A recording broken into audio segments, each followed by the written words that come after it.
धीरे धीरे वो सामने वाले स्वीट के दरवाजे तक पहुंची। थोड़ी देर किक करने के बाद धीरे से दरवाजा खुला। दरवाजा आर्यन ने खोला था। दरवाजा खुलते ही रिया और आर्यन ने एक दूसरे को देखा। रिया के हाथ से प्लेट गिर गई। दोनों कुछ देर एक दूसरे को देखते रहे। रिया और आर्यन को लगा जैसे उनके सामने किसी ने आईना रख दिया हो। अब तुम सब देखना नेक्स्ट गेम में मैं तुम्हारी कैसी हालत करता हूँ। सनी की आवाज सुनते ही रिया ने आर्यन का एक हाथ पकड़ा और उसे कॉरिडोर से होते हुए स्टेयरकेस पर ले गई। दोनों बच्चे एक दूसरे का हाथ पकड़े सीढ़ियों पर बैठ गए। कम से कम 5 मिनट तक दोनों बिना कुछ बोले एक दूसरे को देखते रहे। होटल लॉबी में बज रहा म्यूजिक दोनों बच्चों के कानों पर पड़ रहा था, मगर दोनों की आंखों में सिर्फ एक ही सवाल था, ये कैसे हो सकता है? रिया ने धीरे से आर्यन को पूछा, क्या तुम मेरे क्लोन हो? क्लोन? वो क्या होता है? साइंटिस्ट एक ह्यूमन की सारी क्वालिटीज जब कंप्यूटर में डालकर वैसा ही दूसरा ह्यूमन तैयार करते हैं, तो वो दूसरा ह्यूमन पहले ह्यूमन का क्लोन होता है। तो क्या मैं तुम्हारा क्लोन हूँ? नहीं, तुम मेरे क्लोन नहीं हो सकते, क्योंकि my quality is that I am very smart and sorry to say but you are not. तब स्टेयरकेस पर किसी के आने की आवाज आई। रिया ने आर्यन का हाथ पकड़ा और उसे ऊपर टेरेस की ओर ले गई। अनिका हॉस्पिटल से टैक्सी में वापस आ रही थी। उसने अपनी पर्स से डॉक्टर अग्रवाल का कार्ड निकाला और उसके पर्सनल नंबर पर फोन लगाया। हेलो डॉक्टर, मैं अनिका गुलेरिया बोल रही हूँ। ज्योति बुआ के ऑपरेशन की तैयारियां कीजिए। कल डॉक्टर अमृता उन्हें ऑपरेट करने आ रही हैं।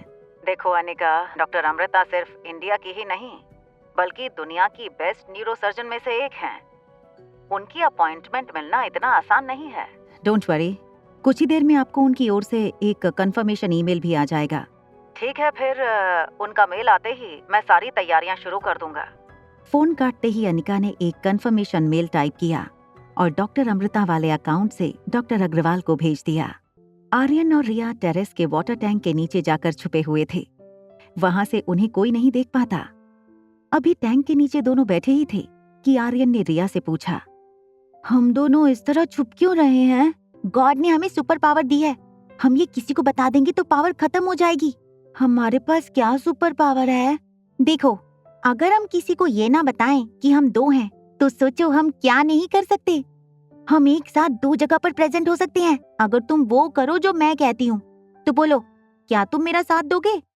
आर्यन रिया की बातों से इतना इम्प्रेस हो गया था कि उसने तुरंत रिया के हाथ में अपना हाथ दे दिया।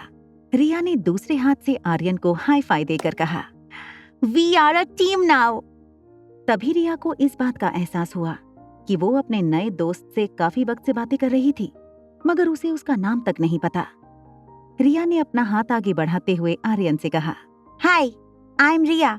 तुम्हारा नाम क्या है? आई एम आर्यन, आर्यन मारवा। क्या तुम वही हो जिससे उस दिन मेरी इंटरकॉम पर बात हुई थी? फिर तुम पिज्जा खाने क्यों नहीं आए? मैं आ रहा था, मगर रास्ते में पहली बार मुझे मेरी मॉम मिली, तो मैं उनके साथ पिज्जा खाने चला गया। क्या बात कर रहे हो? उस दिन मैं भी अपने डैड से पहली बार मिली। इसका मतलब उस दिन तुम्हारे पापा मुझे आर्यन समझ रहे थे और मेरी मम्मा तुम्हें रिया समझ रही थी। इसका मतलब डैड सही कहते थे, मेरी कोई मॉम नहीं है। आर्यन के मुंह से ये बात निकलते ही दोनों बच्चे शांत हो गए। क्या मैं आज रात रिया बनकर तुम्हारी मॉम के साथ रुक सकता हूँ? ठीक है, आज रात तुम रिया बनकर मम्मा के साथ रहो और मैं आर्यन बनकर तुम्हारे डैड के साथ रहूंगी। लेकिन ध्यान रहे, उन्हें इस बात का पता नहीं चलना चाहिए, वरना हमारे सारे पावर्स चले जाएंगे।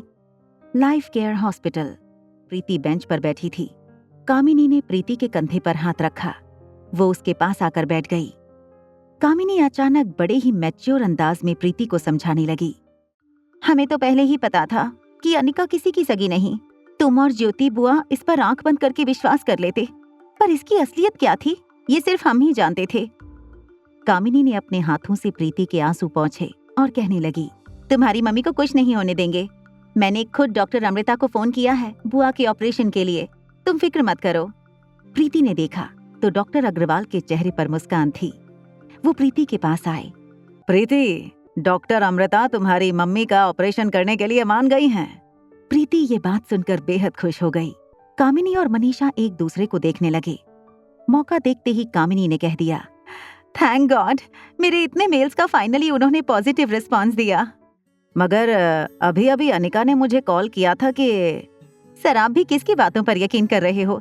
अरे वो कैसे डॉक्टर अमृता तक पहुंच सकती है? डॉक्टर अग्रवाल वापस जाने ही लगे थे, तब कामिनी ने उनका रास्ता रोककर उनसे कहा, sir if you don't mind, क्या कल मैं डॉक्टर अमृता को इस ऑपरेशन में असिस्ट कर सकती हूँ? उन्हें जूनियर डॉक्टर्स की एक टीम की जरूरत होगी, मैं तुम्हारा नाम भी उसमें ऐड कर दूंगा। कामिनी भूल गई कि वो हॉस्पिटल में खड़ी थी।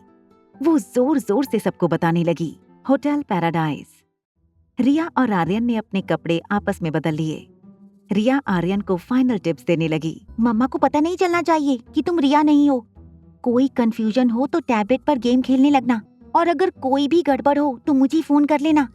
मगर मैं तुम्हें फोन कैसे करूंगा? मेरे पास तो फोन नहीं है। ओफो, इतने बड़े हो गए हो फिर भी तुम्हारे पास फोन नहीं है? एनीवेज, तुम मेरा फोन रखो। मगर जैसे ही उसने दरवाजा खोला, उसने देखा सनी ठीक उसके सामने खड़ा था। सनी के दोनों हाथ अपनी कमर पर थे। उसने रिया की आंखों में आंखें डालकर कहा, समझ गया, मैं सब समझ गया।